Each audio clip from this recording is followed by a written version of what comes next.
Salut à tous, j'espère que vous allez bien. Dans ce chapitre que nous allons voir dans cette vidéo est une suite du programme de physique-chimie niveau 3e. Donc, il s'agit du chapitre 9 de la physique, chapitre 6, association des conducteurs ohmiques. Alors, dans les deux précédentes vidéos de la physique 3e, on avait fait euh, la résistance des conducteurs ohmiques et après, on a vu mesure de la résistance des conducteurs ohmiques, comme on mesure, il y a trois différentes méthodes de mesure des conducteurs ohmiques. Donc, je vous invite à revoir cette vidéo-là et avant de continuer cette vidéo. OK? Donc, aujourd'hui, c'est association des conducteurs ohmiques. C'est ça le chapitre qu'on va voir aujourd'hui. Donc, comment on associe les conducteurs ohmiques? Introduction. Donc, il existe des manières pour associer deux conducteurs ohmiques. Donc, si vous avez deux conducteurs ohmiques, vous pouvez les associer en série ou en dérivation. Donc, il y a des méthodes. Vous connaissez déjà ce qui veut dire association en série et association en dérivation, je suppose. Si ce n'est pas le cas, je vous invite à revoir nos vidéos sur la chaîne YouTube, sur la playlist physique PCI 3e. Donc, association en série de deux conducteurs ohmiques. Donc, le premier point, comment ça se fait? On commence par la loi. Si on considère, par exemple, ces deux conducteurs ohmiques, donc R1 et puis RD, supposons résistance 1, résistance numéro 1, résistance numéro 2. Donc, si on prend ces deux conducteurs ohmiques associés en série, la résistance équivalente, c'est-à-dire le total, l'équivalent de ces deux-là, de ces deux résistances-là, est une résistance R équivalent, c'est EQ là, ça veut dire R équivalent, qui est égal à la somme des deux résistances. Donc, c'est ça, ce montage-là qui est là, peut être tout simplement remplacé par celui-là. Mais cette résistance-là doit être égale à la somme des deux résistances qui sont là. Ce que ça veut dire. Donc, en série, les résistances, s'additionnent. La résistance équivalente en série, c'est la somme des résistances qui sont montées dans la série. C'est ce que ça veut dire. OK? Donc, on va faire une application de ça tout de suite.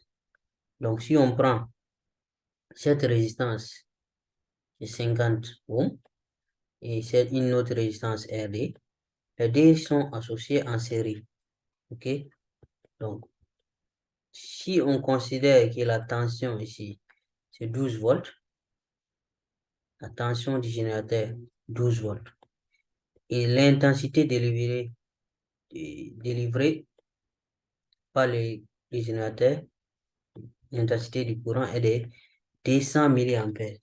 Donc, quand vous voyez déjà ces unités-là, c'est mieux de convertir immédiatement. Donc, c'est comme si c'était 0,2 ampères, on est d'accord. Donc, la première question A, on dit comment sont associés les conducteurs ohmiques. Donc, ça, c'est évident que ces deux-là sont en série ou bien. Voilà. Donc, après, on vous demande de calculer l'intensité du courant qui traverse R1, cette résistance. Calculer l'intensité du courant qui traverse RD. Et calculer la tension au bord de R1. Calculer la tension au bord de RD. Calculer maintenant la valeur de RD. Et calculer la valeur de la résistance équivalente de l'association R1 RD. Okay. Donc, on va apporter des éléments de correction à cet exercice-là, à cet exercice d'application. Donc, on nous a demandé en A comment sont montées les deux résistances. Donc, vous avez déjà répondu, c'était en série, en disant que les résistances étaient montées en série. OK? L'intensité du courant. Vous vous rappelez quand on a vu quand on a fait le cours sur l'intensité du courant, on a dit que en série, là, l'intensité est la même. C'est la même chose qui va s'appliquer ici. Donc, si je prends ici les générateurs, la borne positive est là, la borne négative est là. Le courant va sortir d'ici. Je n'ai pas fait la flèche, mais vous savez déjà que le courant va sortir par là. Si vous avez suivi la vidéo sur le chapitre de l'intensité du courant électrique là, vous savez que le courant doit sortir par la borne positive qui est la plus longue et plus mince. Donc, le courant va faire comme ça. Vous voyez, il n'y a pas un endroit où le courant va se diviser et séparer. C'est comme si c'est la même route. Ce qui est quitté ici, c'est ça qui va circuler jusqu'à retourner ici et ça continue ainsi de suite. Ouais. Donc, l'intensité du courant qui va traverser la résistance R1 sera égale à l'intensité du courant délivré par le générateur. Donc, c'est-à-dire 200 milliampères. Je vous ai dit, il faut convertir ici, si c'est pour ne pas vous tromper. Donc, vous pouvez dire que ça fait 0,2 ampères aussi. Maintenant, l'intensité du courant électrique qui traverse RD.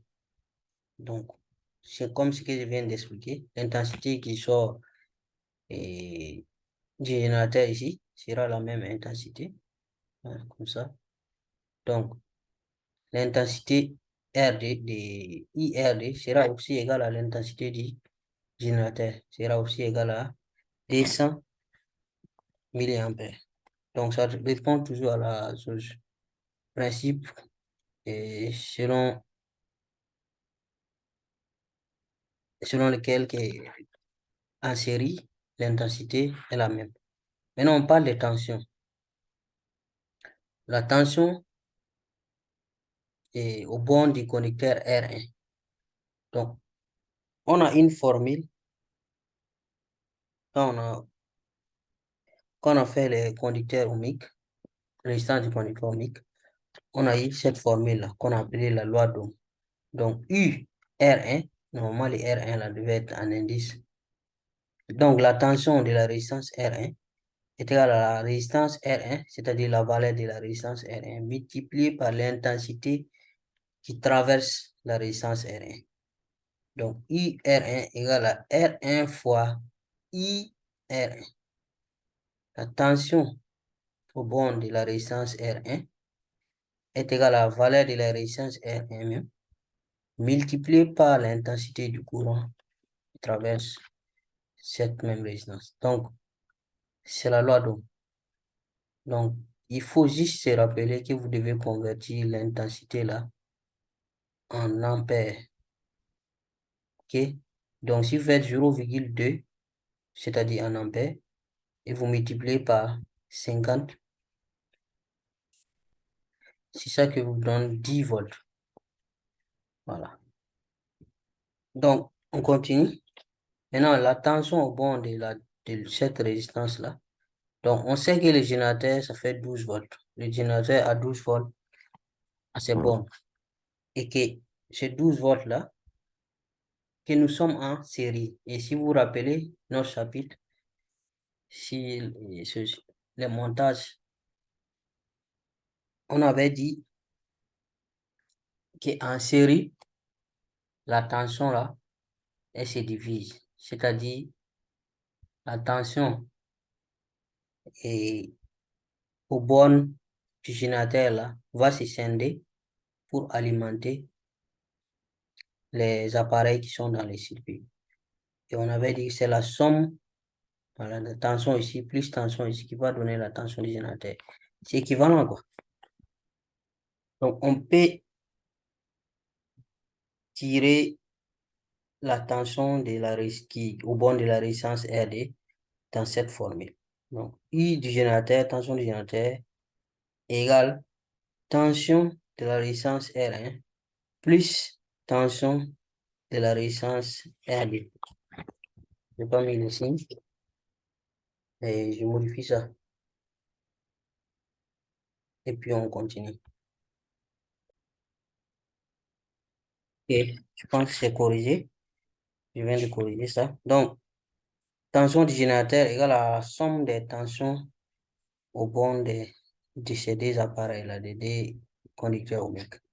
Donc, de là, on peut tirer la tension au borne de la résistance RD. Et la tension du générateur moins tension au borne de la résistance RD. La tension du générateur, c'est 12 volts. Et la tension au borne de la résistance R1, c'est 10 volts. Donc, 12 moins 10, c'est ça qui sont 2 volts. Donc, on connaît maintenant la tension au borne de la résistance RD. Donc, on connaît la tension au borne de la résistance RD et on connaît aussi l'intensité. On avait calculé l'intensité, on avait dit que c'était 200 mA. Donc, avec ça, on peut calculer la valeur de cette résistance RD là. Donc, en utilisant la loi d'Ohm là. Donc, RD égale à la tension au borne de RD divisé par l'intensité qui traverse RD. Donc, la loi donc qui dit que tension égale à résistance fois intensité. Si on tire là-bas la résistance, ça va faire tension divisé par intensité. Et c'est ça qu'on a. Donc, ça va faire D, la tension c'est D, qu'on divise par l'intensité qui est 0,D. Attention, c'est pas...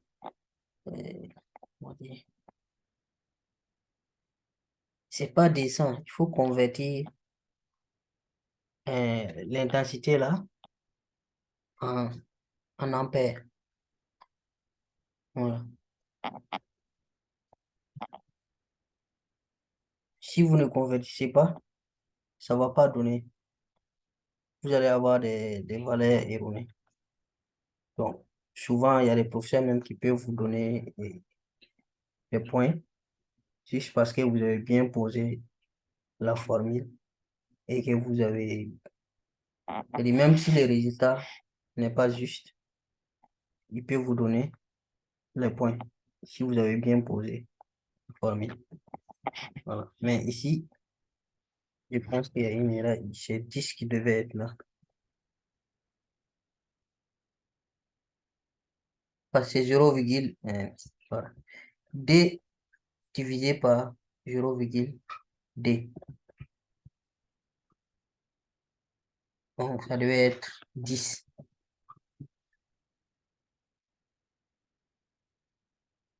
Donc, et maintenant, la valeur de la résistance équivalente. Donc, comme c'est en série, la résistance équivalente, ça sera seulement la somme des deux résistances. OK? Donc, R équivalent égale à R1 plus RD. OK? On va passer maintenant à association en dérivation de deux conducteurs ohmiques. On a fini en série. Donc, association en dérivation, quelle est la loi qui régit? Si on prend des résistances R1 et RD qui sont en dérivation comme ça, première branche, deuxième branche, donc, quelle sera la résistance équivalente à ces deux résistances-là? Quelle est la valeur de la résistance qui peut remplacer cet ensemble de deux résistances qui sont en dérivation? Donc, si on prend R1, RD, deux conducteurs ohmiques associés en dérivation, la résistance équivalente à cette association des résistances R équivalent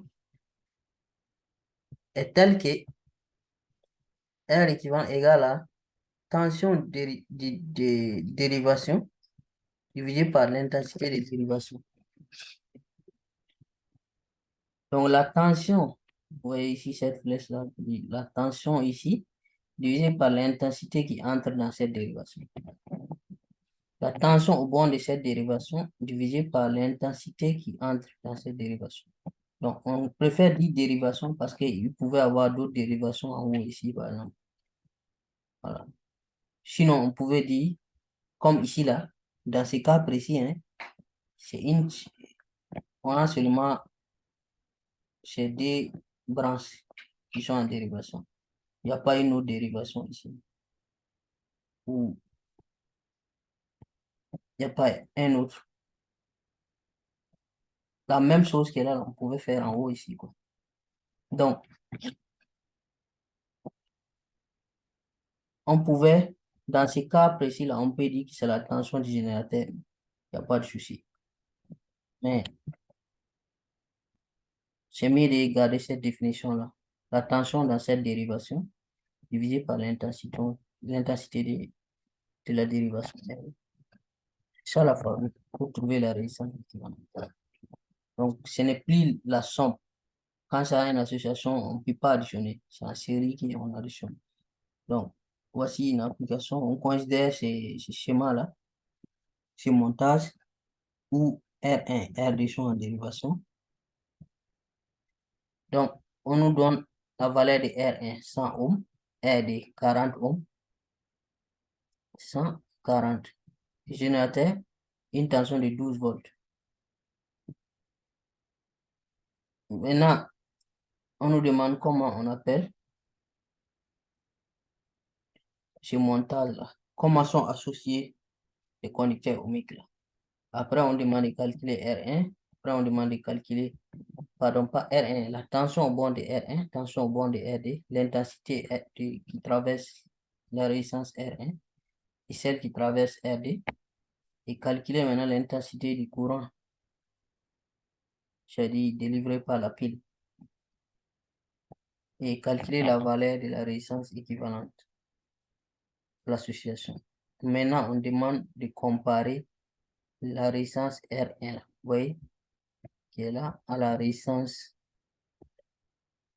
équivalente, là. On demande de les comparer. Ok, on va corriger ça, on va apporter des éléments de réponse à ça. Et on a toujours le même circuit, hein. Donc, conducteurs ohmiques sont en dérivation. Donc, les deux sont en dérivation. Ça, c'est la première question. Deuxième question, on nous demande la tension aux bornes des R1. Nous avons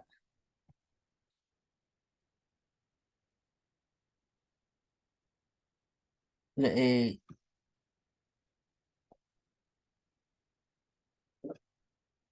retourne un peu en haut pour revoir les valeurs.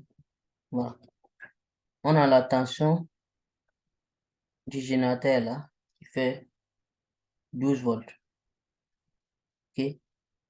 Donc, comme les deux branches là sont parallèles et parallèles aussi au générateur, il n'y a pas d'autre dérivation. Si on avait une autre dérivation ici, par exemple, qui est en dérivation avec cet ensemble, ça pouvait poser problème. Mais ici, là, comme il n'y a pas d'autre dérivation, donc la tension ici, qui est 12 volts là, sera la même tension dans chacune des branches, dans cette branche et dans cette branche.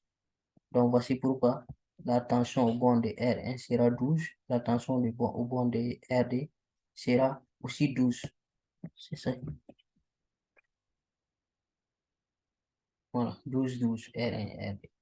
Maintenant, l'intensité qui traverse R1, on utilise la loi d'Ohm. L'intensité sera égale à tension divisée par résistance.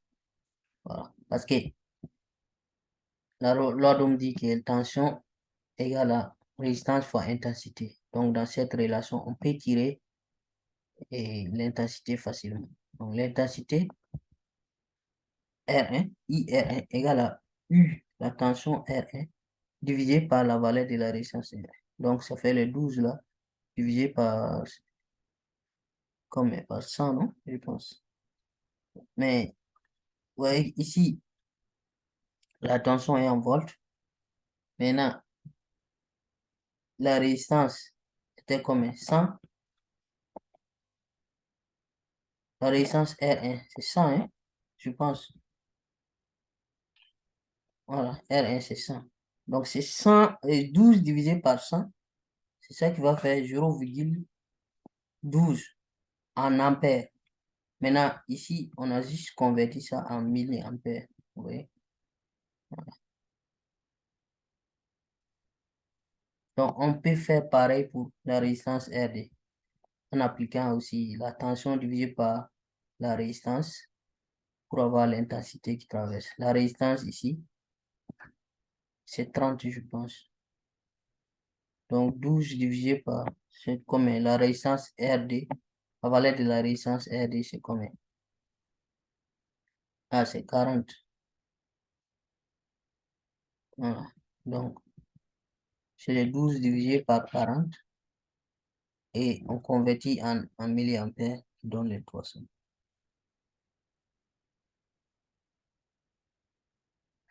OK.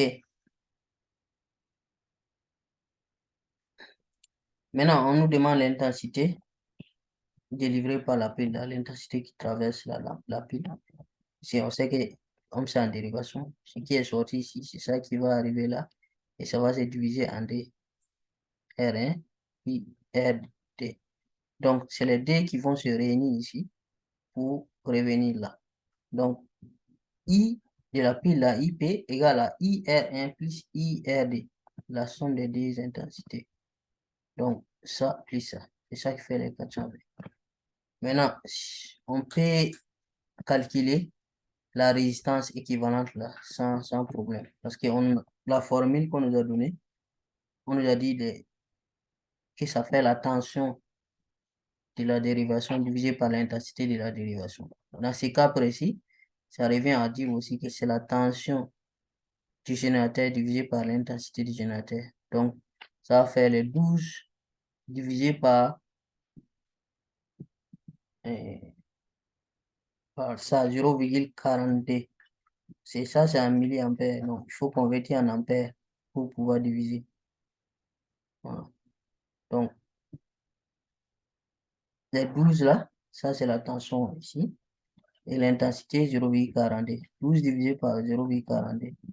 Bon, si le calcul est bien fait, c'est ça qui fait 28,51. Donc,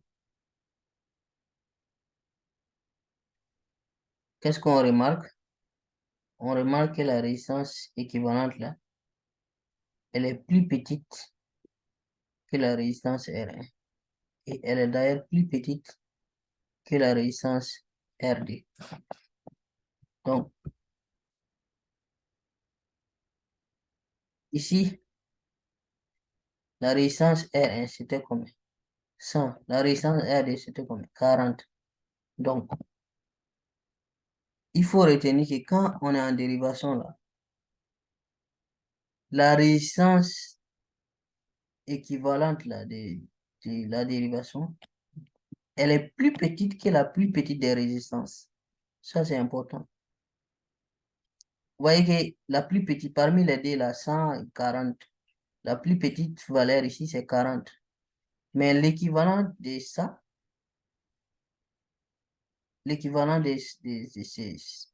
ensemble-là, la résistance équivalente de cet ensemble, sera plus petite que tous les deux. Ce que ça veut dire. Sera plus petite que la plus petite d'entre ces deux. Donc, autrement dit, elle sera plus petite que tous les deux. Alors qu'en série, c'est le contraire. Donc, en série, la résistance équivalente est plus grande, parce que là-bas, ça s'additionne. Bon, on va parler de diviseur de tension maintenant. Diviseur de tension. Prenez par exemple cette figure, ce schéma qui montre deux résistances R1 et RD qui sont comme ça en série. On place un voltmètre ici et un autre là. Selon vous, le voltmètre qui est là va mesurer quelle tension? C'est la tension au bord ici. Ok. Donc cette tension-là, on va la nommer US. Vous allez comprendre après pourquoi on va nommer ça US. Maintenant, ce voltmètre qui est là, vous voyez la tension, la flèche, cette flèche-là, ça signifie la tension. Cette flèche, ça signifie la tension. Et elle doit être opposée à l'intensité du courant. Vous voyez, l'intensité du courant va venir par là, comme ça. Et la flèche de la tension va aller dans ce sens. Voilà, c'est comme ça. Donc, la tension au bord de cette résistance RD, c'est ça qu'on va appeler US.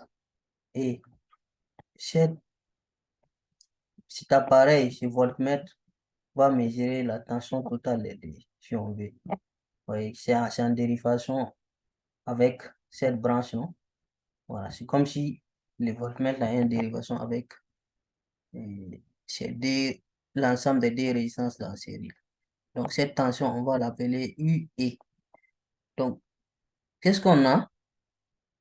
Selon la loi d'Ohm, là, on peut dire que la tension US, là, vu que le voltmètre, ce voltmètre-là, est au borne de RD, donc elle mesure la tension au borne de RD. On peut dire que donc US égale à RD fois I, puisque tension égale à résistance fois intensité. Maintenant, le U est là maintenant. Qu'est-ce qu'on peut dire? En appliquant toujours la loi d'Ohm, tension égale à résistance fois intensité. Ou bien, maintenant, on a dit que ce voltmètre la mesure la tension de cet ensemble, de tout cet ensemble, puisque le voltmètre est en dérivation avec tout cet ensemble. Donc, selon la loi d'Ohm, tension égale à résistance fois intensité. Donc, la résistance de tout cet ensemble-là, c'est tout simplement la résistance équivalente. Comme c'est en série, la résistance équivalente, c'est la somme des résistances, d'où R1 plus RD. Donc, c'est la résistance équivalente en série. On vient juste de le faire. On vient juste de voir qu'en série, les résistances là doivent s'additionner. Mais on multiplie maintenant par l'intensité du courant. Voilà, l'intensité du courant qui passe. Comme c'est en série aussi, on peut voir ça, c'est pas une résistance. C'est juste un appareil, un voltmètre. Comme c'est en série, l'intensité du générateur, là, c'est ça qui alimente les deux résistances aussi. Donc, l'intensité totale sera I. Donc, on peut écrire ces deux expressions-là sans souci. Donc, à partir de là, on peut prendre le US là, divisé par UE. US divisé par UE.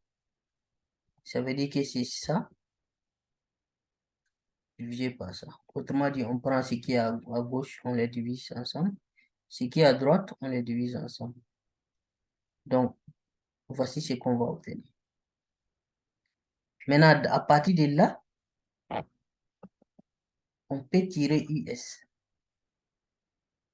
en faisant un produit croisé. US fois ça, tout ça, égale à UE fois tout ça. On est d'accord? Donc, en faisant bien les calculs, vous allez pouvoir trouver que le US là égale à,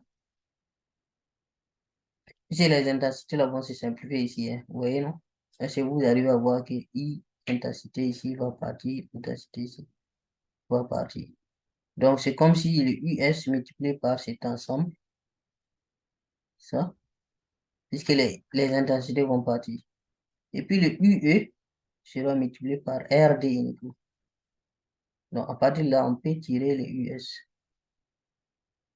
Ça va faire RD sur R1, RD, le tout multiplié par UE. Donc, le US là, on va appeler ça tension de sortie. Voilà pourquoi c'est écrit S. Le UE, on va appeler ça tension d'entrée. Donc, si vous entendez tension de sortie, tension d'entrée, c'est ce que ça veut dire.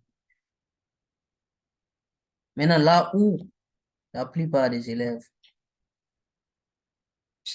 commencent à s'embrouiller, c'est quand dans le cours, le professeur il met US au borne de RD et que par exemple dans un exercice, il met ici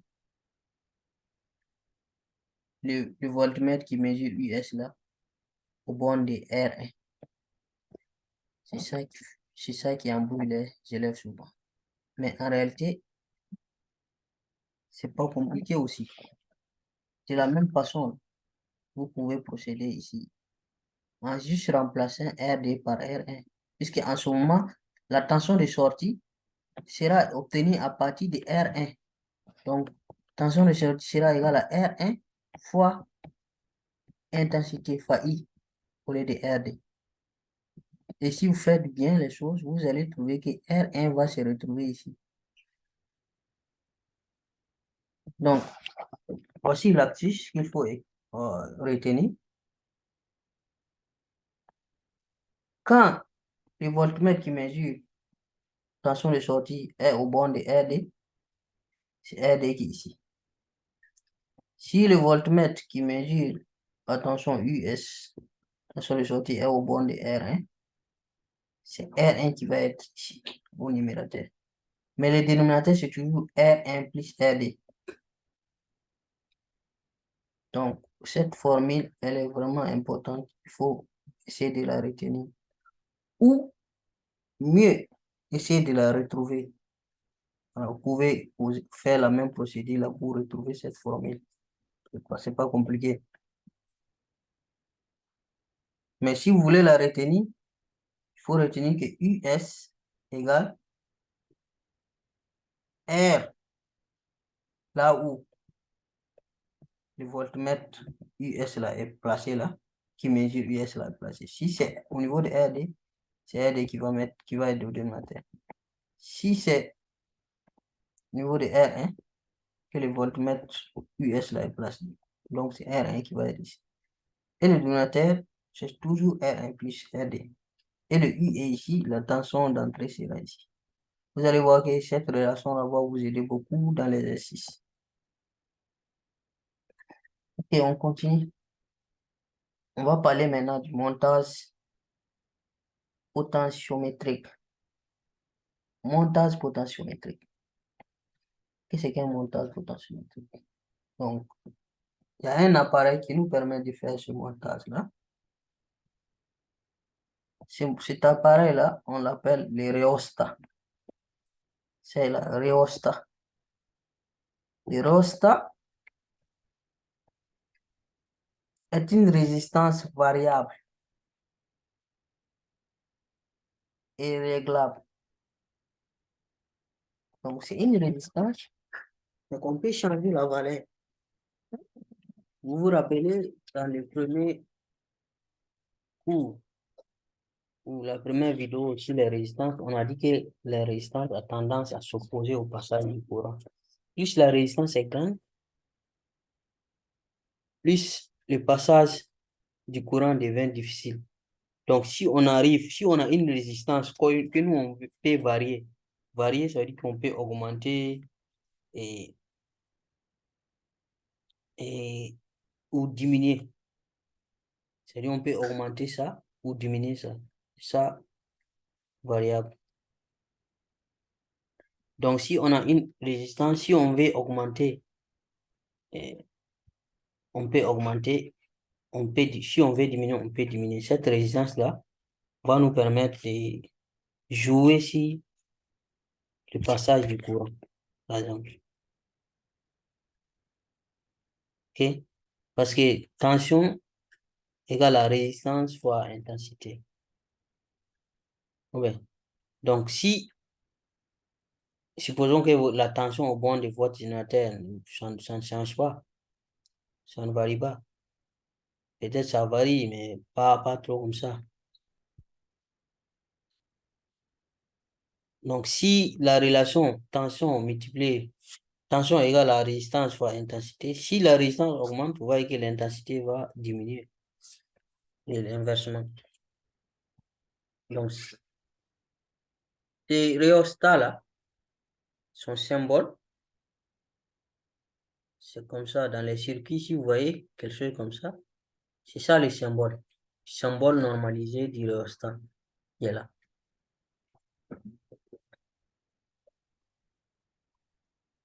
Donc, voici en photo, c'est quoi le rhéostat. Donc, ce rhéostat-là, cet appareil appelé rhéostat a 3 bornes. C'est pas un dipôle. Au lieu de 2 bornes, l'appareil a 3 bornes. A, B, C. Borne A, borne B et borne C. Et c'est la borne C là qui est la borne magique. Donc, ce symbole-là, c'est comme si, voilà, la borne A ici, borne B ici, et puis C est là. Donc, si on vous dit de faire le schéma d'un rhéostat, ça peut arriver en question de cours, hein, à l'examen. vous faites ce schéma-là, ou ce schéma-là. On ne parle pas de ce qui est là. Faites juste ce schéma-là et vous mettez A, B, C ici. Voilà. Donc, vous voyez ici la photo. Voici la borne A qui est là, ou ici. Ça, c'est la vue d'en face. La borne B là est derrière. C'est ça qui est là. Ça, c'est l'arrière de cet appareil. Ça, c'est l'avant, c'est l'arrière. Et c'est la borne C là qui est en haut comme ça. Donc, c'est comme si, vous voyez ici, ça, c'est borne, et comment on appelle?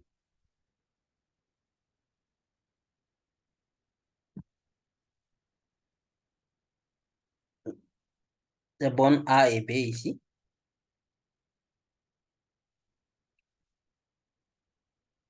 Il y a d'autres qui mettent B et A ici et puis B ici. Mais la borne C, elle reste toujours là. Toujours, c'est toujours ici la borne C. Donc, ce curseur là, vous voyez, il y a quelque chose ici. Curseur mobile. C'est lui qui va nous permettre de changer en réalité la valeur de la résistance là, du rostre. Si vous voulez bouger, c'est-à-dire que vous pouvez bouger ça, les trucs noirs qui est dessus ici. Là. Ça. Vous pouvez glisser ça vers ici ou glisser par arrière ou avant. C'est ça qui va permettre de faire varier la résistance. Puisqu'on a dit que l'aérostat, c'est une résistance variable, non? Et réglable. Voilà. Donc, quelles sont les propriétés du rhéostat là maintenant? Le rhéostat permet de varier, de faire varier l'intensité du courant dans un circuit électrique. C'est ce que je disais. On peut vous poser cette question en question de cours. Donc, si le curseur là, celui-là, s'il se déplace en A,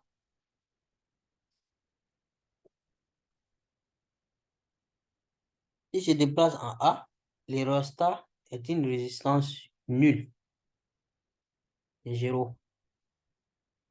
Maintenant, si le curseur est placé en B, l'aérostat constitue une résistance fixe. Donc, si le curseur maintenant est placé entre A et B, l'aérostat est une résistance variable. Il faut retenir ça aussi, c'est important. Si on place ça en A, la résistance est nulle. En B, la résistance elle est constante, elle est fixe. Maintenant, si c'est entre A et B, elle est variable. Donc, le montage maintenant, comment on fait le montage du rhéostat là, dans un circuit? C'est ça on appelle montage, et le titre qui est là, potentiométrique. Donc, voici comment on fait le montage. Vous voyez les rhéostats? C'est ça qui est là. Bon, ce fil-là pouvait être ici aussi, hein.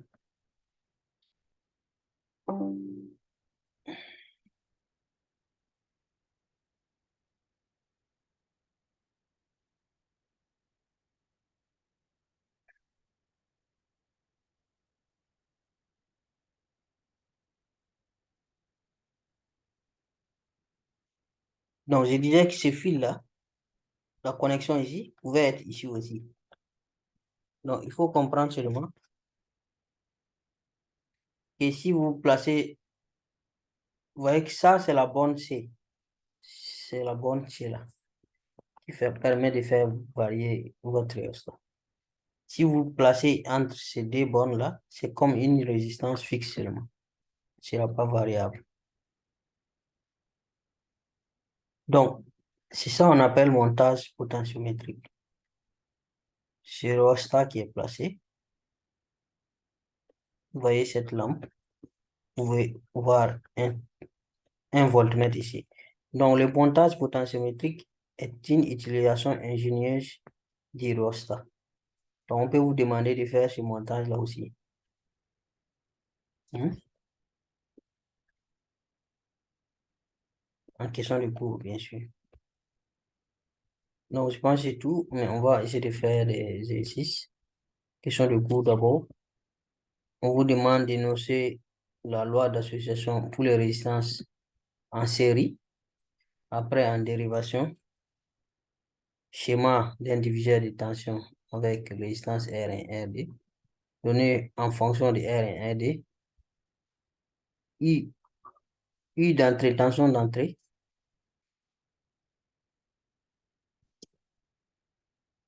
Donc, on demande de donner l'expression de la tension de sortie en fonction de ces éléments.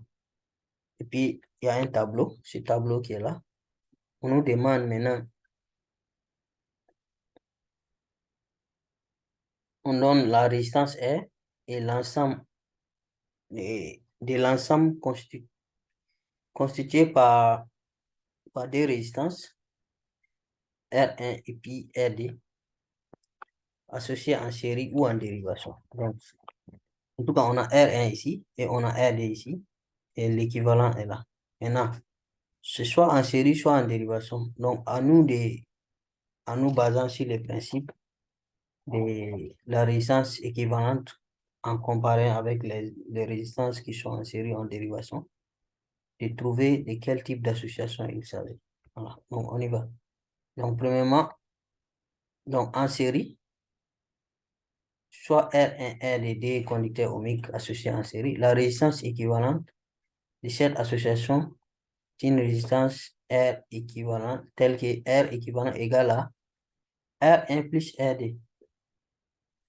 Maintenant, si on prend en dérivation, la résistance équivalente sera tension de la dérivation divisée par l'intensité de la dérivation. Il y a N qui manque ici. Maintenant, la résistance équivalente là, elle est inférieure à la résistance R1 et elle est aussi inférieure à la résistance RD. Voilà. En dérivation là, la résistance équivalente, elle est inférieure à toutes les résistances qui sont montées en dérivation.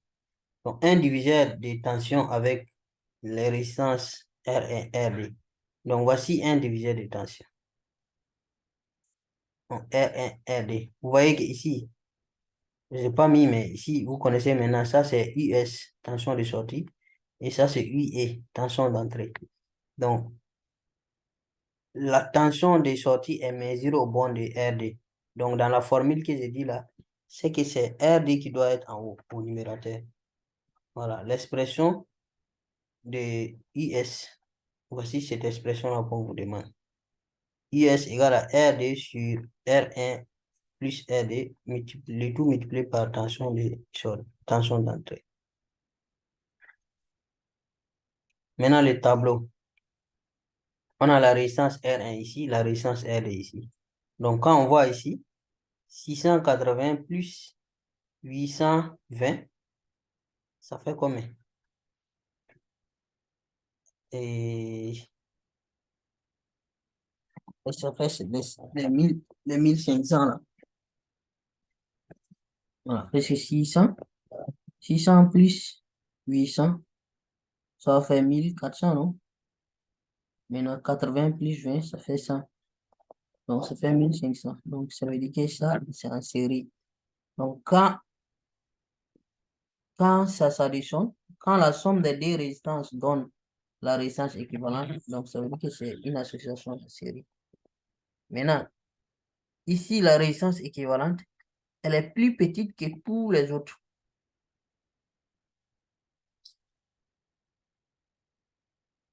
Donc, c'est en dérivation. Ici, quand on prend, c'est la somme. La résistance équivalente est la somme. Voilà. 470 plus 33, ça fait 503. Donc, on est en série. Et là, la résistance équivalente, elle est 27. Elle est plus petite que les deux résistances R1 et R2. Donc, on est en dérivation. C'est pareil ici dans ce cas. Donc, c'est facile à savoir si c'est en dérivation ou en série. N est 6. Donc, on dit, on monte en série un générateur un interrupteur, une résistance R1 qui vaut 27 ohms, une lampe dont les valeurs nominales sont 4,5 volts et 0,1 et 0,2 ampères. On dit de faire le schéma. Pendant le fonctionnement normal de la lampe, on demande de calculer résistance de la lampe, résistance équivalente de l'association et la tension U2 au borne de la résistance R1. La tension U au borne de la résistance R1 est la tension délivrée par le générateur. Donc, un schéma d'abord. Voici le schéma. La résistance et puis la lampe. Puisqu'on a dit en série, on a mis en série un générateur, un inducteur, une résistance. C'est la résistance là qui est là. Et une lampe, c'est la lampe qui est là. Donc, avec les caractéristiques de la lampe. Deuxième question, on nous demande de calculer d'abord pendant le fonctionnement normal de la lampe. Ça veut dire que ces deux valeurs-là sont respectées. Quand on dit fonctionnement normal, donc les valeurs nominales là, c'est ça qu'il faut utiliser, quelle que soit la situation. Donc, pendant le fonctionnement normal, on demande de calculer la résistance de la lampe d'abord. Donc, si la tension de la lampe, tension nominale, est 4,5 et l'intensité 0,2, donc vous faites tension, la loi d'Ohm, tension divisée par intensité. Donc 4,5 divisé par 0,2. Voilà, ça vous donne les 22,5 ohms de résistance de la lampe. Ok. Petit b, maintenant on demande la résistance équivalente. Comme c'est en série, la résistance équivalente sera la somme des deux résistances. Résistance R1, c'était 27 ohms. Donc on fait les 27 ohms là, plus les 22,5 ohms là. Donc c'est ça qui fait 49,5 ohms. Ainsi, on nous demande la tension U au borne de la résistance. Donc, on sait qu'en série, les tensions là, la tension va se scinder en deux pour alimenter chaque appareil. Ça, c'est la loi des tensions en série. Donc, on peut utiliser aussi la formule de la loi d'Ohm aussi pour calculer la tension. Donc, la résistance, sa valeur, c'est 27 ohms. Alors qu'on a dit que la lampe fonctionne normalement. Donc, ça veut dire que l'intensité qui traverse la lampe est 0,2. Et comme c'est en série, l'intensité sera la même. Donc, l'intensité de la lampe qui alimente la lampe, c'est la même intensité qui va alimenter la résistance du connecteur ohmique. Donc, vous faites la loi d'Ohm, tension égale à l'intensité multipliée par résistance ou résistance multipliée par intensité. Donc, ça va faire 27 que vous allez multiplier par 0,2. Voilà, c'est ça qui donne 5,4 volts. Donc, vous avez 5,4 volts ici et vous avez ici 4,5 volts.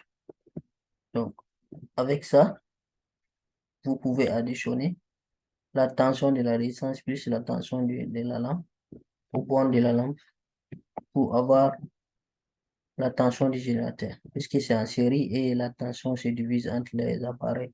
Donc, 5,4 qui est la tension au point de la résistance plus 4,5 qui est la tension au point de la lampe. C'est ça qui fait 9,9. Voilà. Il y a un deuxième exercice. Ok. Là maintenant, on a un schéma. C'est encore plus intéressant ici. On a une résistance R1 qui est en série avec tout ce bloc-là. Vous voyez? Si vous allez voir l'importance de dire qu'en dérivation, la résistance équivalente, c'est la tension de la branche, c'est la tension de la dérivation divisé par l'intensité de la dérivation. Vous allez voir l'importance là ici. Donc, on va travailler avec ce schéma-là, ce circuit, et voici les valeurs qu'on nous donne.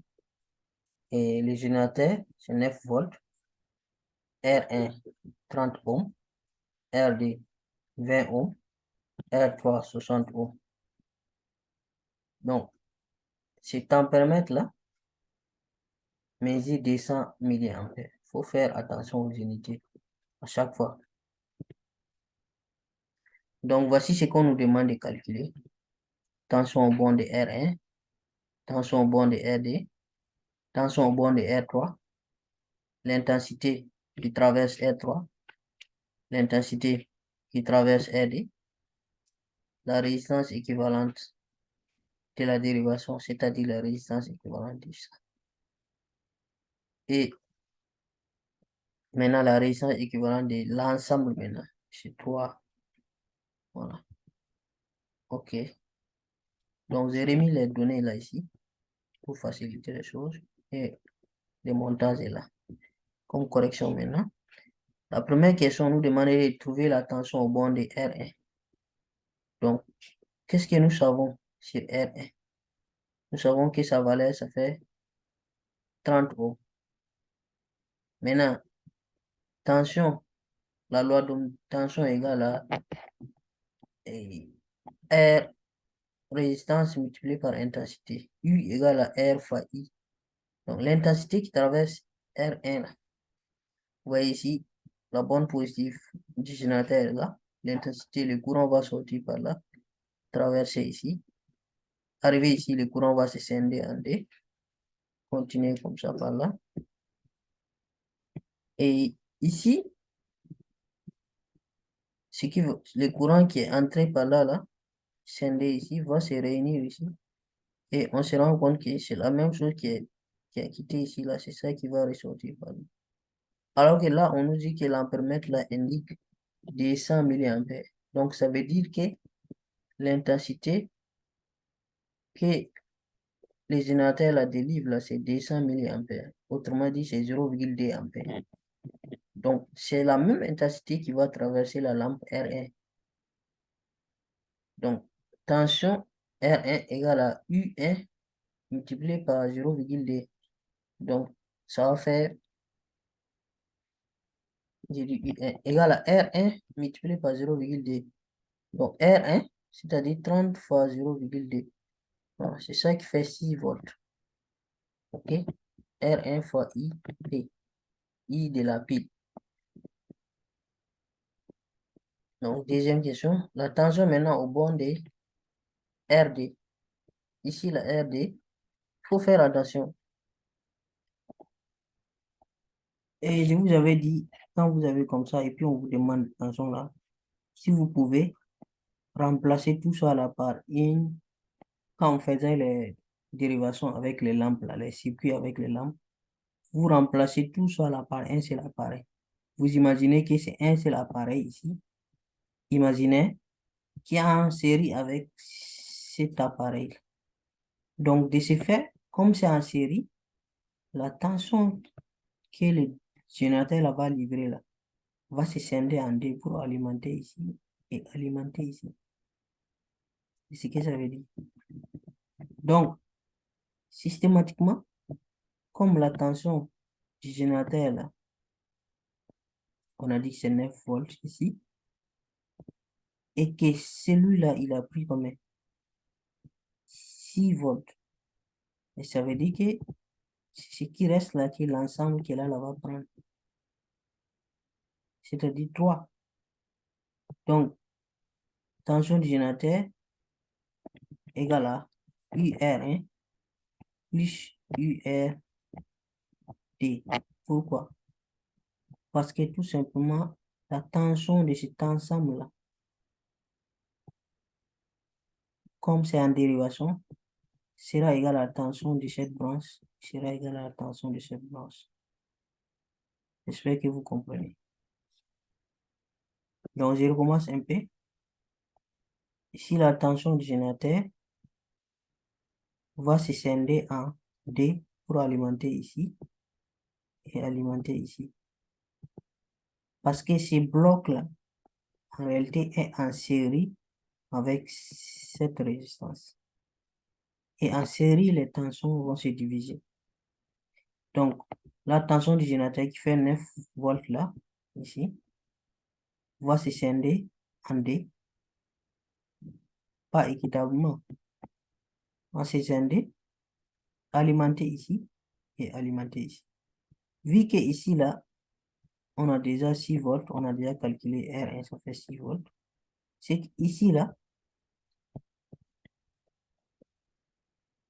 ça va rester 3 volts, c'est-à-dire 9 moins 6 sera égal à 3.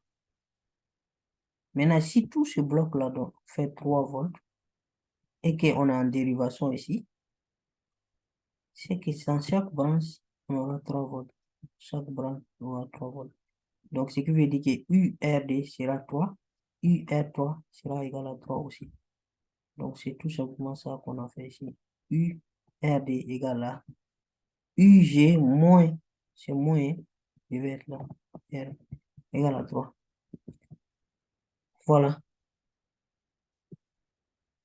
Maintenant, la tension au bornes de R3, donc je viens d'expliquer ça aussi, hein. Donc, comme c'est en dérivation, ça, tension au bornes de RD égale à tension au bornes de R3.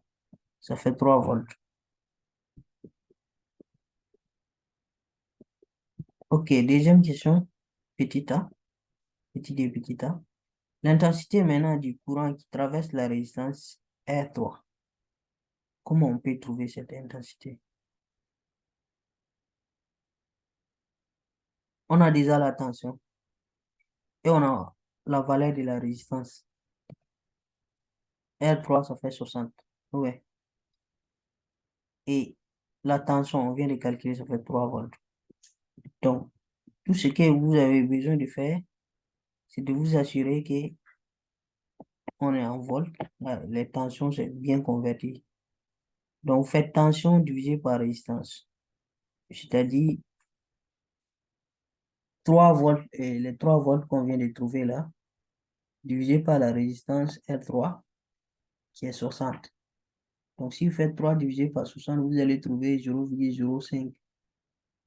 Maintenant, ça, c'est en ampères. Il faudra multiplier par 1000 pour avoir ça en milliampères, si vous voulez. Et vous n'êtes pas obligé. Voilà, ici, on a converti en milliampères, c'est ça qui fait 5. Maintenant, l'intensité du courant qui traverse RD. Ici, là, on a le choix, hein. On peut faire ça de cette façon. Vous dites que vous voyez que l'intensité du courant délivré par les générateurs, qui est de, on avait calculé, qui faisait 200 milliampères là, c'est-à-dire 0,2 ampères. Cette intensité-là, c'est ça qui arrive ici. Arrivé ici, ça va se scinder en deux. Quelque chose va passer par là et quelque chose va passer par là. Voilà. Donc, ce qui va passer par là, là, on peut les déterminer en faisant ce qui arrive moins ce qui va passer par là. Donc, les 0,2 qu'on avait, qui arrive ici, là, moins ce qu'on vient de calculer là. Mais assurez-vous que c'est même unité. Si vous voulez laisser à milliampères, ce n'est pas un problème. Donc, ça va faire 200 moins 50. C'est cette formule qu'on a utilisée ici. C'est ça qui fait 150 milliampères. Ou bien, comme vous avez la valeur de la résistance R3, qui est 60, donc c'est RD, on cherche. Comme vous avez la valeur de la résistance RD, qui est combien? 20 ohms, vous pouvez facilement utiliser la loi d'Ohm pour trouver ici. Et l'intensité qui passe ici. En faisant la tension au bord de RD, qui est égale à 3 volts, si vous divisez par RD, qui est égal à 20 ohms. C'est ça? Donc, 3, si vous prenez 3 divisé par 20, Ça va faire 0,15. Mais ces 0,15 là, c'est en ampères. Si vous voulez ça en milliampères, il faudra multiplier par 1000. Et ça sera 150 milliampères. Voilà. Donc, la méthode qui est utilisée ici, là, c'est la méthode que j'avais expliquée. Mais attention, comme c'est ici, on cherche là, 200 milliampères arrive ici. Et on a calculé ici pour R3, on sait que c'est 50 milliampères qui passent par là. Donc, on fait 200 moins 50 pour avoir ici ce qui passe ici, 150. Maintenant, la résistance équivalente de cet ensemble-là, comme c'est une dérivation, on a dit que c'est la tension de la dérivation divisée par l'intensité de la dérivation. Donc, ça sera tension de la dérivation, c'est combien? C'est le 3 là. Voilà, 3 ici, c'est le 3 ici. Donc, 3 dans cette branche, 3 dans cette branche, et l'ensemble aussi, c'est 3. OK? Donc, l'intensité maintenant, c'est l'intensité qui entre dans cette branche. Et cette intensité, c'est l'intensité du générateur qui est les 200 milliampères. Seulement, il faut convertir ça en ampères ici. Donc, ça fait 0,2 ampères. Donc, si vous faites la tension qui est 3, que vous divisez par l'intensité qui entre, qui est 0,2, vous allez trouver 15. Donc, c'est ça la résistance équivalente ici. Et si vous vérifiez, elle sera plus petite que les deux résistances R1, RD et R3. Voilà. RD qui est 20, R3 qui est 60. Équivalent, c'est 15. C'est comme ça. Maintenant, l'ensemble, maintenant, comme on sait que cet ensemble est en série avec la résistance R1 et que la résistance équivalente de cet ensemble, c'est 15, on va tout simplement additionner ça à la résistance R1 qui est 30. 15 plus 30, c'est ça qui fait les 45. Mais vous voyez ici, ce qui est utilisé, c'est le truc des générateurs. Si vous voulez avoir la résistance équivalente de l'ensemble dans un circuit, faites seulement tension du générateur divisé par intensité du générateur. Donc, tension du générateur qui est 9 volts, vous divisez par l'intensité du générateur qui est 0,D. Vous allez avoir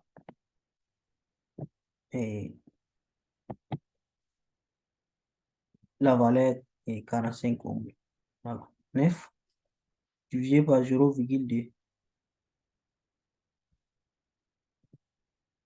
Donc, mais par contre, vous ne pouvez pas appliquer ça ici pour dire ici. Donc là, c'est la tension de la dérivation seulement qu'on va diviser par l'intensité de la dérivation. OK? Donc, je pense que c'est tout pour ce chapitre. Donc, je vous dis merci beaucoup et je vous demande de partager, de liker et poser des questions. On se donne rendez-vous dans une prochaine vidéo. Merci beaucoup.